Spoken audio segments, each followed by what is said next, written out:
It's 8 o'clock Saturday night. This is Loaded Mag, the review.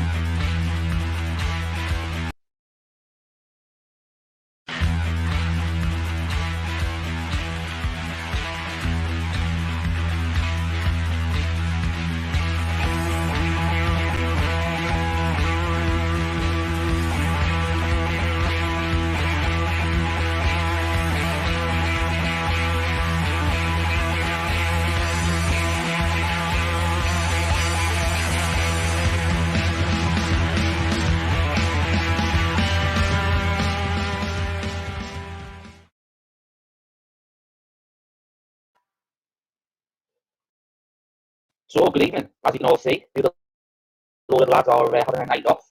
I've seen a few pictures of what Martin's up to tonight, and I know that two of you guests will have probably seen the pictures that have been getting up to, but I think we'll keep the private chat for you.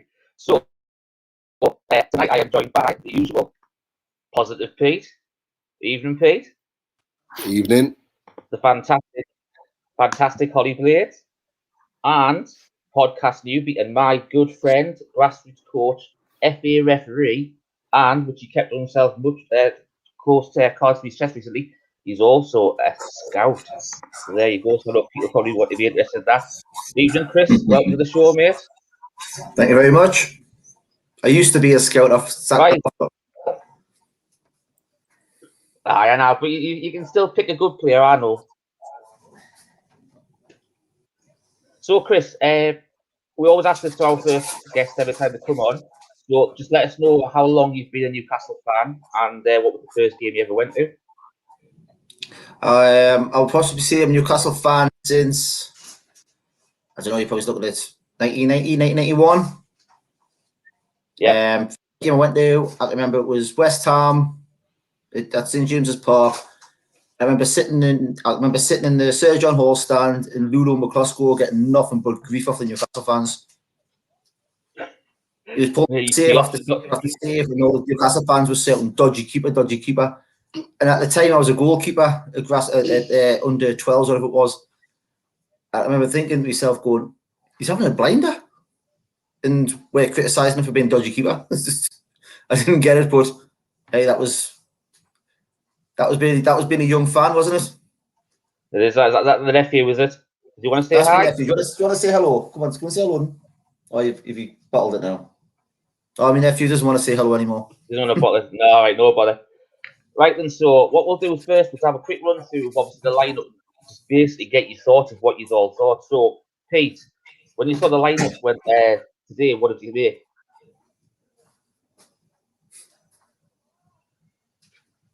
Has Pete dropped off, has he? I think so, yeah. Oh, he's just coming back on now. I don't know where you went there, Pete. No, it's my internet's playing up a little bit, so I apologise in advance. It's all right, no bother. So as I was saying, Pete, obviously when you saw the lineup today, what did you make of the lineup? It was kind of what I expected. If you look at Steve Bruce over the course of this season, he tends to stick with the same team when he wins a game. And I know there was a lot of talk throughout the week about Willie won't he with regards to Wilson starting. And I was kind of hoping that he would start with him and maybe bring the likes of Willokin and one or two others. But it would have gone against what Bruce has stuck to over the course of the season. So it didn't surprise me, the fact that he didn't make those changes. And yeah, with the way that they played, certainly in the first half against West Ham, you couldn't really argue against it. So I wasn't overly against the lineup, to be honest. It was more about the attitude and the approach to the game, because it's Liverpool away and it's a game that at Anfield we're not really great at. We don't really get a lot of points. I mean, I think it was well documented, something like 26, 27 years since we last won there. So it was kind of what I expected, if I'm honest. What about you, Holly? Yeah, I think you could predict that Steve Bruce probably wouldn't change the team, because he never does, like when we've had good results. But I wasn't too disappointed with it, because I think that Paul Dummett and Matt Ritchie are really good players to have in the side. I would have brought Joe Willock in because, my God, what has he got to do to get a start in this team? Like, he's came off the bench so many times now, scored, and yet Bruce still isn't starting him, and he's keeping John Joe Shelby in, and he's got the captain's armband, which is just craziness because we all know Shelby should not have that armband. Well, I think most of us have that opinion anyway. And if Willock doesn't start soon, I'm going to be really worried that he won't want to stay here, because I know obviously he might want to go back to Arsenal anyway, but I think for £20 million, if he wanted to come, he'd be a steal for that, and I'd certainly sign him. But we've got to give him first team football if he wants to stay. And Joe Linton, I've heard, had a bad game. I did miss the second half, like I said, off camera, but yeah, I wouldn't have had Joe Linton in. I think it's time to bring Callum Wilson back into the side now. But we still got the point, so I suppose it worked out all right in the end. Yeah, I think with the one thing Joe Willock's done, as he said, he's doing everything to try and get in the team. But I think the only concern I've got, he's got 4 goals in 9 games now. Every time he's going to score a goal, his price is going to go up. That's the only concern I've got. I just hope there's a clause in that contract somewhere that says it's 20 million and 20 million dead. Because otherwise, it's going to be 30 million by the end of the season, the way his goal scoring rate was going to be. So, Chris, what did you make of the lineup when you saw it, mate? When I seen it, I thought, just 1 second. Yeah, when I seen it, obviously for me, a Liverpool game isn't a John Joe Shelby game. He's not mobile enough to try and stop the likes of a Mane or a Salah or a Firmino, because Firmino drops in deep. I don't think Shelby is prepared to deal with that sort of an issue. I mean, I've watched him many a times, and this is me speaking from a coaching point of view. What I find is that if Shelby finds he has a responsibility defensive-wise, he has a wander away from it. He has a wander away. I remember watching him a couple of weeks ago, and he jogged. I remember watching him a couple of weeks ago, he jogged away from a situation. The ball was coming to him, but it would have meant he had to deal with it defensively, and he actually jogged away from the situation. But the team was predictable, and I didn't expect anything else. Touching on your first point there, I think, and I know people definitely agree with this, and I know Holly will as well, but Liverpool just isn't a Shelby game. I think the majority of games that Newcastle play aren't Shelby games. Full stop. Yeah. He's just, I think we all agree that he's just too lazy. And I think, I think when Bruce dropped him back into that back three when Clark went off, he seems to be that obviously putting a centre midfielder in centre back position seems to be a mad choice, but because he's that lazy, it probably actually works for him, because he's got that vision. He can actually see where the ball's going, and he's got 2 people either side of him that can actually cover him. So, right, we'll go on to the game then. So, first of all, Newcastle hit with a sucker punch straight away, unfortunately. In the first 3 minutes, the ball came down. Lovely ball in by Wijnaldum. And, I think it was the first touch that literally set Salah up there. The way he got the ball to spin around. And it was just able to swivel on it straight away. And unfortunately put it in the near post in the top-hand corner past Dubravka. Now, Newcastle had the chances all the way through the game. Dubravka had an absolutely fantastic game. He was probably my man of the match. I didn't see who Holly and Pete put on there that was their man of the match on Matchday Live. But I know that obviously listening to the match, the second half on the radio, and what I saw in the first half from Dubravka, the amount of one-on-ones that he saved in that first half in particular, it's okay. Some of the I know Yotta's finishing was a bit all over the place, and perhaps it's just the confidence of the front three at the minute for Liverpool aren't just there, whether they hit the first time they want the extra touch, but hats off to Dubravka, and he's done that umpteen times since he started for the club, since he moved. But then it gets down to the last 5 minutes of stoppage time when pretty much everything happens for Newcastle. We have the disallowed goal by Wilson, which, in my opinion, very, very harsh. I know that the handball rule and the build-up of the goal is if it hits a hand, doesn't matter whether it's intentional or whatever. Not that Wilson could have done absolutely anything with it, but unfortunately ruled out.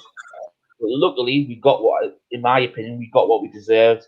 When the ball fell to Willock, hits in, gets a side deflection, and he wheels off, scoring after a fantastic equaliser. And, which I thought was quite telling as well, to actually run off and go to celebrate with Steve Bruce.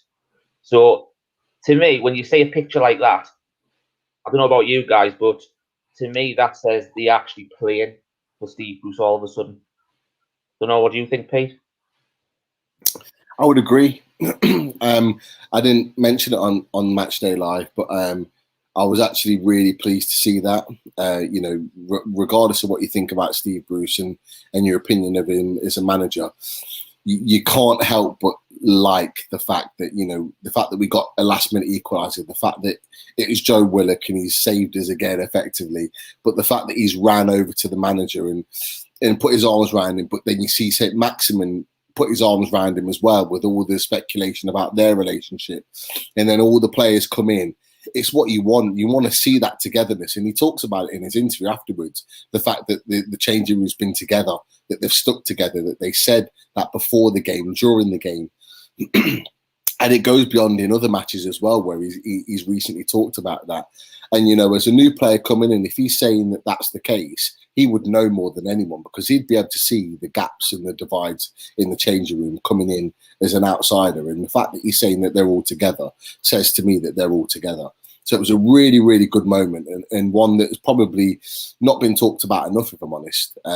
It was a great moment, and I was too busy going mad, so I didn't really see it straight away, but I saw it on the replay.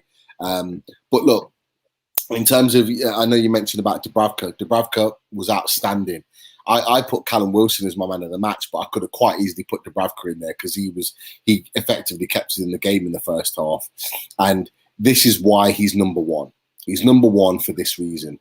With all the talk about Darla and Dubravka, this is why, because on the big games against the big teams, he makes the difference, and he makes it look easy.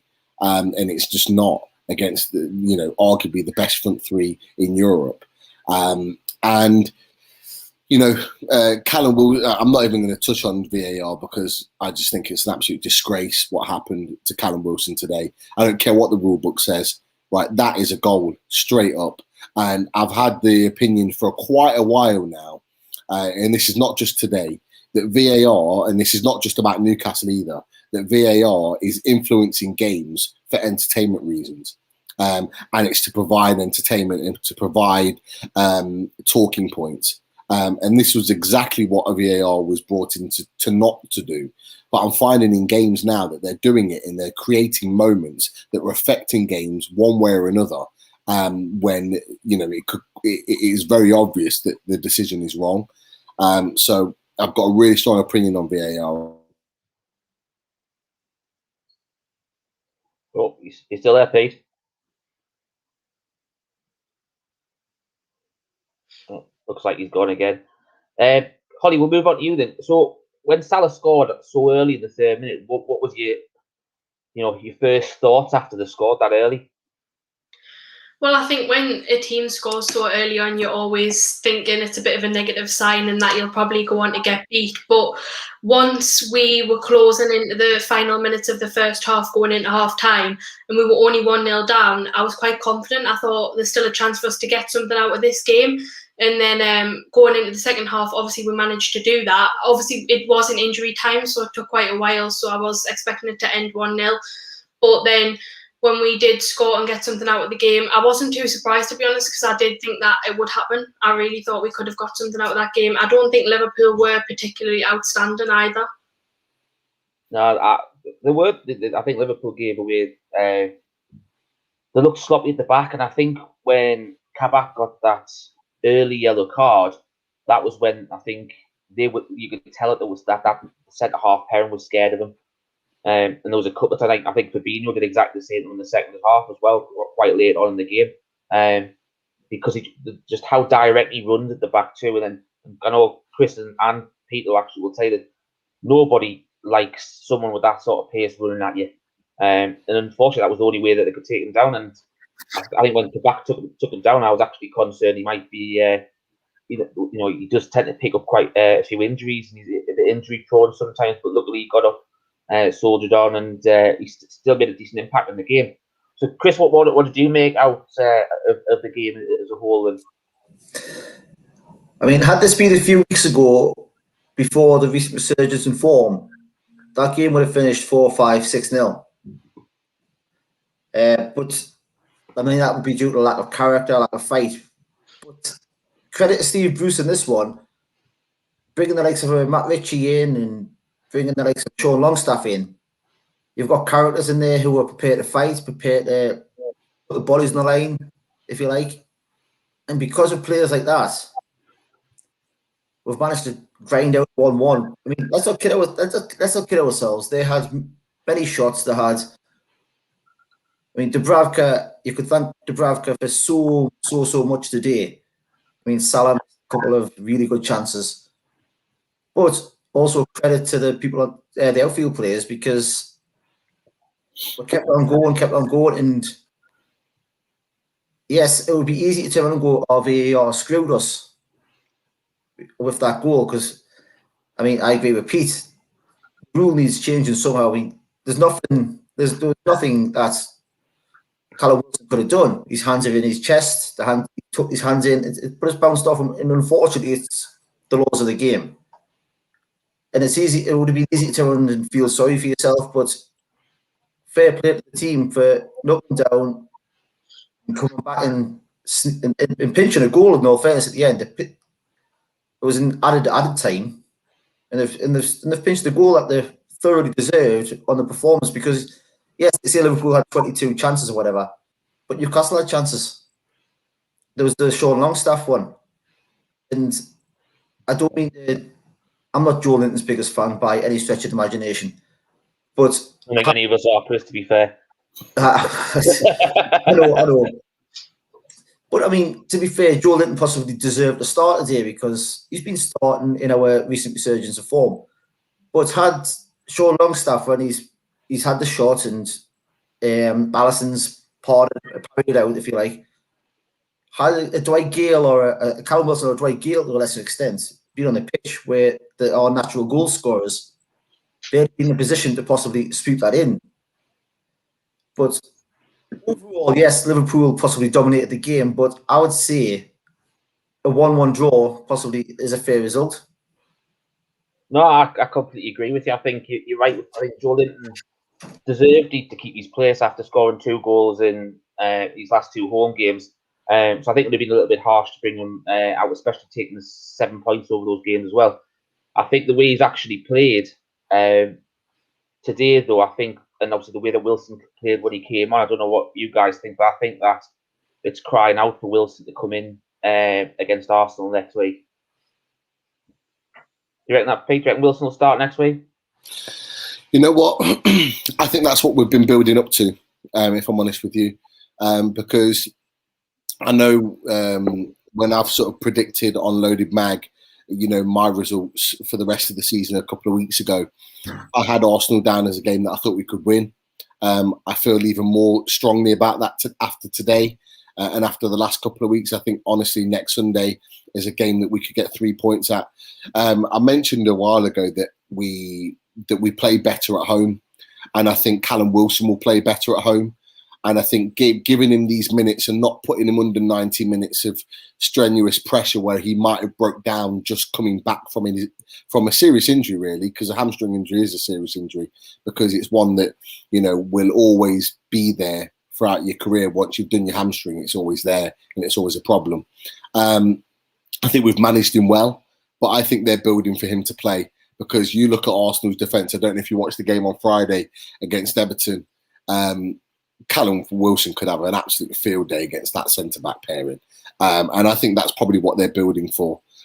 So I do fully expect him, particularly after how well he played today coming on as a sub, I fully expect him to start next weekend, and I fully expect Joe Linton, although he scored a couple of goals in the last 3 or 4 games, and he's done a job for us, I fully expect him to be on the bench. I'd be very surprised if he starts, if Joe Linton starts instead of Wilson next weekend. So, Holly, that obviously next week we'll play Arsenal. Unfortunately, that means Willicks, he's not able to play against his parent club.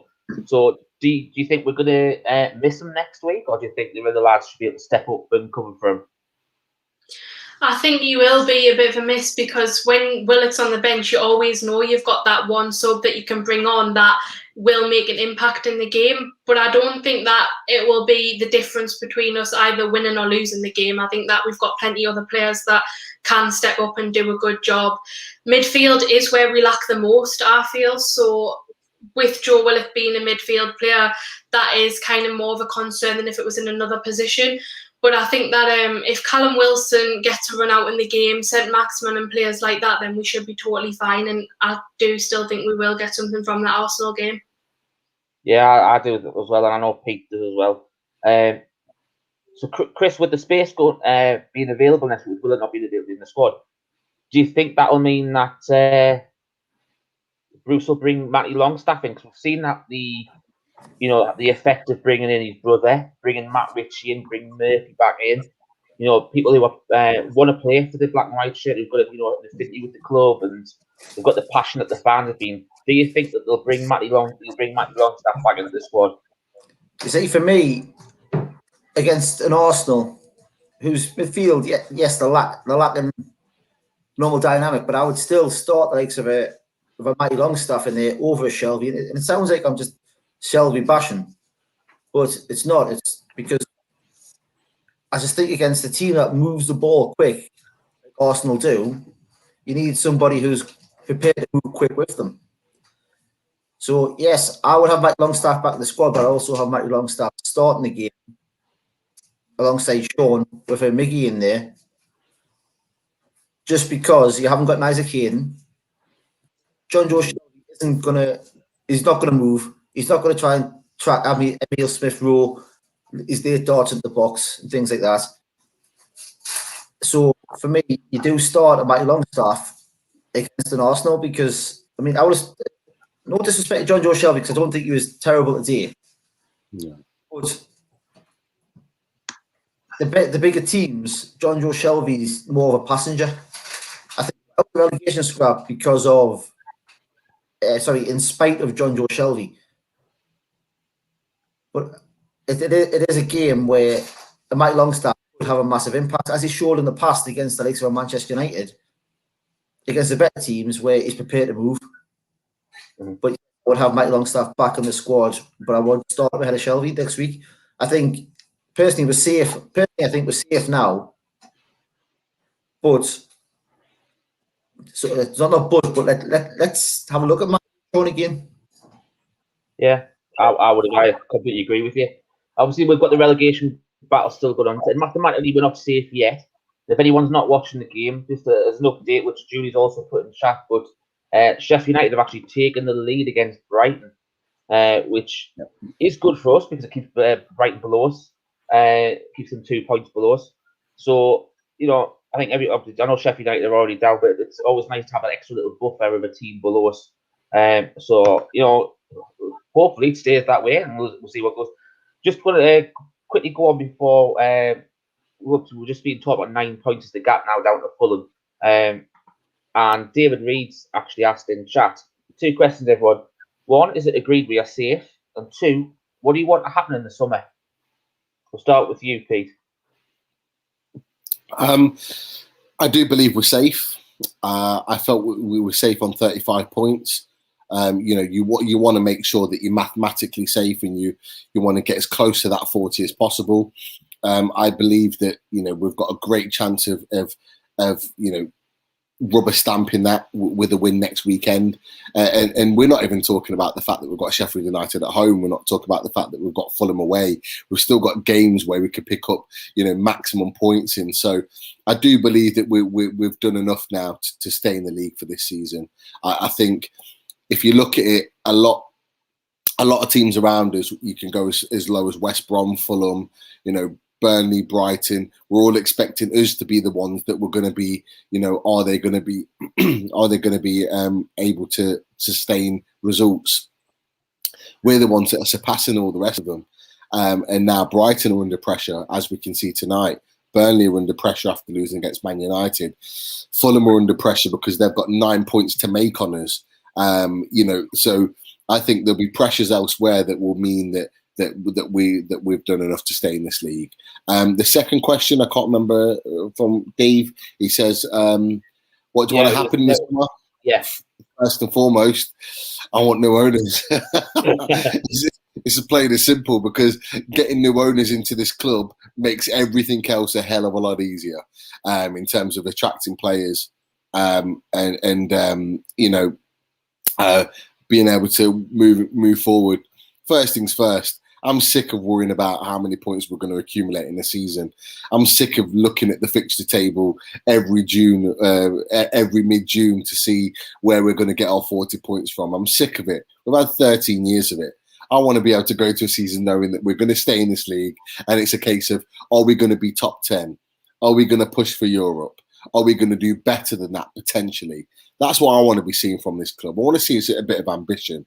So that's the first thing I want to happen in the summer.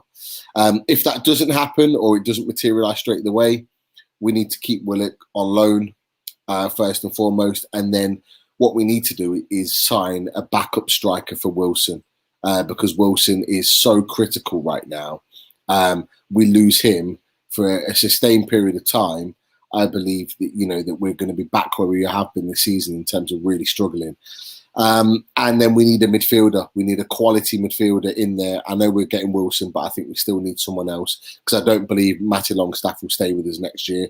I think he'll go on loan for the season. We need to get rid of Hendricks and get another midfielder in that's going to push Shelvey out the team, because we need to move on from him. And then what I would like effectively is, might sound harsh saying it, but I think we need a leader of a centre-back moving into this team. I think we're missing a leader, a rock at the back. I think it would be made a lot easier with a takeover, but I think we need to look elsewhere than Jamal Lascelles. You can only look at the performances without him. We are performing better, but we're asking a 32, 33-year-old Fede Fernandez to do that job, and he's not going to be able to do it forever. So we need to look beyond this now. And I think we need to look beyond Jamal Lascelles as being the be-all and end-all. So there's just a few things. I'd sell Darlow to raise some money. I think Woodman coming back in is a natural reaction and a natural replacement. So I think we've got a little bit to work around with. But first and foremost, the takeover has to happen. Yeah, I totally agree. What do you think, Holly? I think Pete's hit the nail on the head, really, hasn't he? I mean, yeah, I think we need this takeover. That's the dream, isn't it? That's what we've been wanting for the past 14 years since Mike Ashley bought us. If that does happen, then brilliant, and I think everything else will fall into place. If it doesn't, then, well, it's just going to be another year of the same, really, isn't it? Hopefully trying to get another takeover sorted at a later date and just trying to stay up again. But like Pete said, we are desperate for a backup striker really badly, because when we lost Callum Wilson this season, there was a long period where we just weren't scoring goals. We struggled so much without him, and we just need that second option that can come in when Wilson's not available and can score those goals and put a few balls in the net, because it doesn't happen. Also, yeah, we do need to sort out the midfield. I would like to see Matty and Sean given more of a chance, because I know that they've had chances in the past. They haven't done as well as they should have, and then they had gaps where they weren't playing for a while. I would like to see them get more of a chance, but I think we do need someone that's more proven in that area. And I'd also take the captaincy off Lascelles, because I think this season he's been absolutely appalling and he doesn't deserve to be the captain. So I would probably give that to probably Isaac Hayden if he came back fit into the squad. And then as well, I do think we need to sort out the defence and left back. I think we need to sort out, because I know that we do have Jamal Lewis, but to be honest, I don't think he's ready yet. I think it's going to take him a couple of years before he comes into his best form. So I think we need to get a solid left back. I think the left back position, I think we've all been in agreement and said exactly the same on Matchday Live before that. Lewis is probably the future left back for us going forward. I think one thing that hasn't helped him this year is Steve Bruce. Well, I think we've seen this got quite a few of our younger players. He doesn't seem to be the coach to develop players. We looked at players like, you can even go as far as the extent of Fabian Schär. Under Rafa, he was a different sort of player. You can tell why he's a world-class player playing for Switzerland. But when he plays for Bruce, he just doesn't look at, both along stats, Jamal Lewis, just don't look anything like the sort of players that, under Rafa and stuff like that. So, I know you both mentioned that you'd like to see a replacement for Wilson. Chris, I'll come to you. Going for a replacement for Wilson, would you go for a like for like, or would you go for a slightly different alternative to like a different striking option? Obviously, I know we've got like a big Andy Carroll, but obviously he's off the pace a bit now. He hasn't scored for many goals in the last couple of years since he's been with us, and obviously injury prone. What sort of striker would you look to replace? Say, for example, if you were my scout, obviously I know you've had scouting experience. Who would you be looking to bring in that striking role? See, I think a massive one with that one is depends on budget. It depends on who is you want it. Is it Mike Ashley or is it PIF? And it just gives you totally different markets to look at. If we look at Mike Ashley, where do you look? Who do you look the same? Because you don't know whether it's going to be whether he's going to give you 20 million or he's going to give you nix. He's going to give you nothing. But I do think we need a different option, a different style of player to Callum Wilson. Obviously, yes, we have got Dwight Gill, who's similar-ish. And if he gets a new contract, great. I would like to see him get a new contract, just as an understudy to Wilson. But we're doing that option where, is if things aren't going our way, we could change the way we play, as in a target man or someone who's going to drop into a 10. I'll speak because I played as a half, and I mean, obviously it's a massive different level. But as a centre half, you hate a centre forward who just wanders. He's going to disappear at the 10, or he's going to disappear to the wings. And I think that's what we need. Yes, Callum Wilson does it, but I think we should be looking for something, as in he's a nomad striker, if you like. He's gonna have a wander at the wing. He's gonna have a wander centre back. He's gonna have a wander at the 10, and the defender cannot mark him. And those are few and far between. So again, it depends on who owns you. Mike Ashley, you're possibly looking at a Danny Welbeck for that one. I think Danny Welbeck is hard to mark because Danny Welbeck he floats, if you like. He can be a target man. He can be a left winger. Next thing you know, he's a poacher. If you've got the PIF, and let's not kid ourselves, if PIF come in the summer, we're not going to sign Mbappe. We're not going to sign Cristiano Ronaldo and Griezmann. We're not. So it's what do you look at? And I feel if PIF if we get PIF and Leicester don't qualify for the Champions League, I'd be all over Vardy for a season or two. Give him a big payday. But he just offers something totally different to what we've got at the moment. Yeah, I agree. I do think we need a different sort of outlet to Wilson. Just before we round up the match review for today, I just want to quickly ask you, Pete, who would you say your man of the match was today? I said Callum Wilson, just because he changed the game when he came on. He gave us an attacking emphasis. Like I said, I could have quite easily gone to Dubravka, but Callum Wilson for me, I thought he was massively influential in the second half. Holly, for you? It's hard for me to say because, like I said, I didn't get to see the whole match, but from what I did see, I'd give it to Martin Dubravka. Okay, Chris? I agree with Holly. It's Martin Dubravka because, yes, I agree with Pete. Callum Wilson did change the game. Had it not been for Martin Dubravka, though, Callum Wilson couldn't have changed the game. Yeah, I totally agree.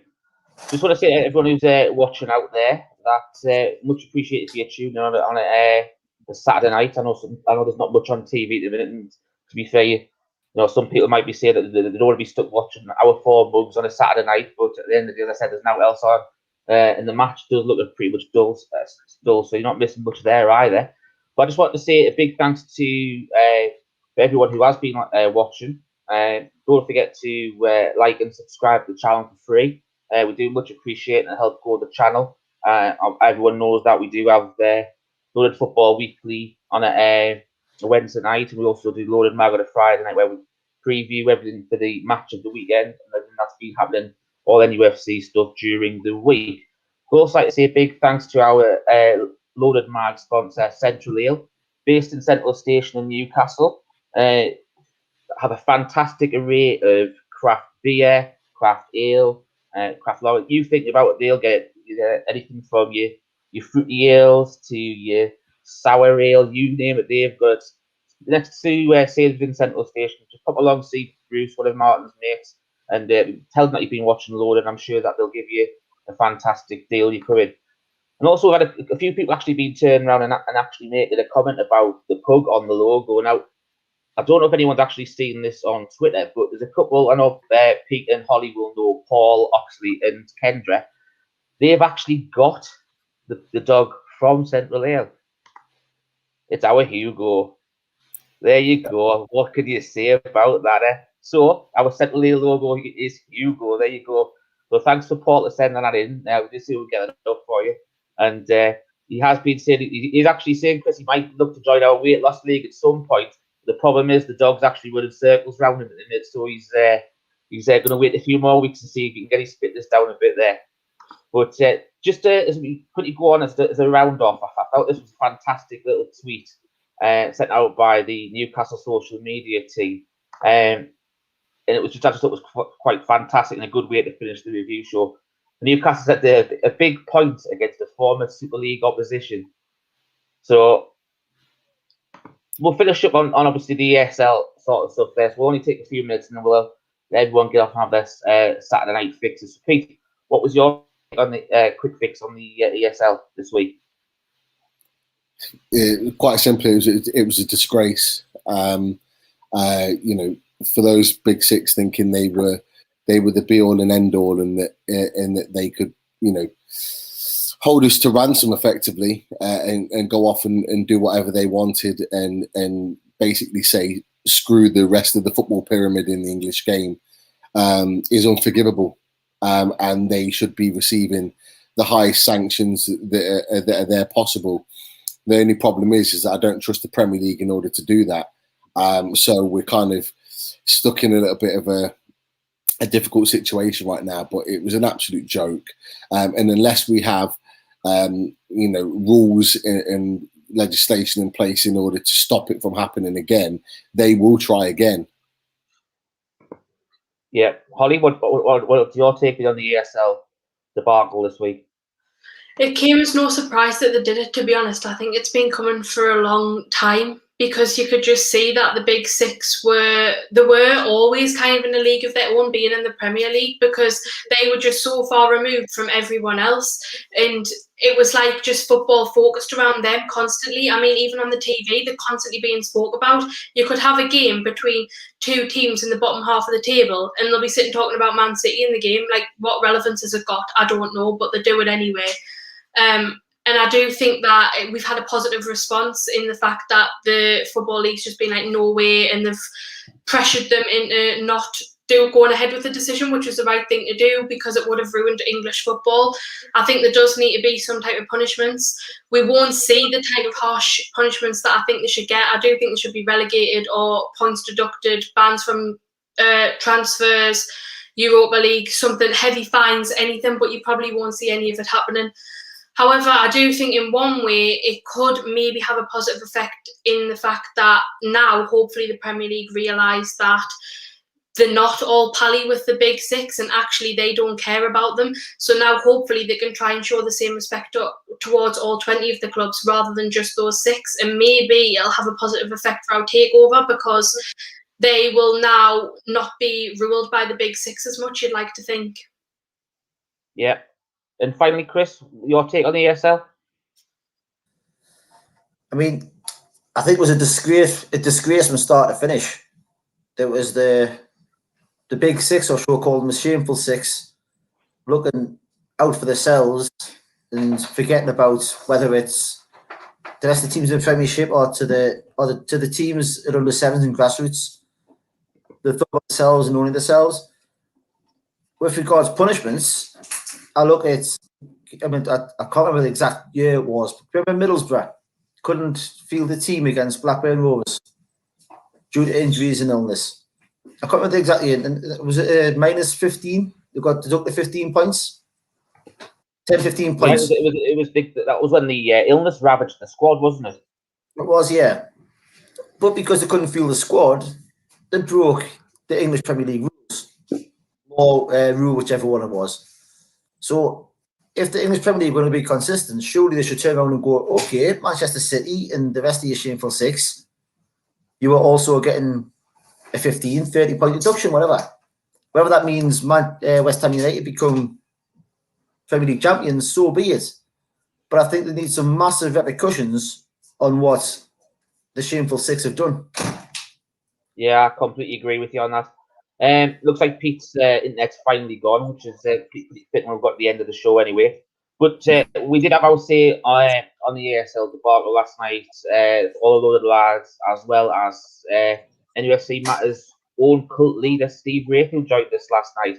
If you fancy having a catch back on that show, I don't know if anyone actually watched it or not, you can go to our YouTube channel and you can catch up with it now. So I'd just like to say thank you very much, Holly. Thank you very much, Chris. I hope you enjoyed your debut, mate, and we'll definitely get you on the show again. And for everybody watching, thank you very much for watching the show, and enjoy the rest of your weekends. So bye from me. Bye. Thank you for having us. Bye. Bye. Yeah, brother Chris. All the best, mate. See you later. Yes, thank you for having us.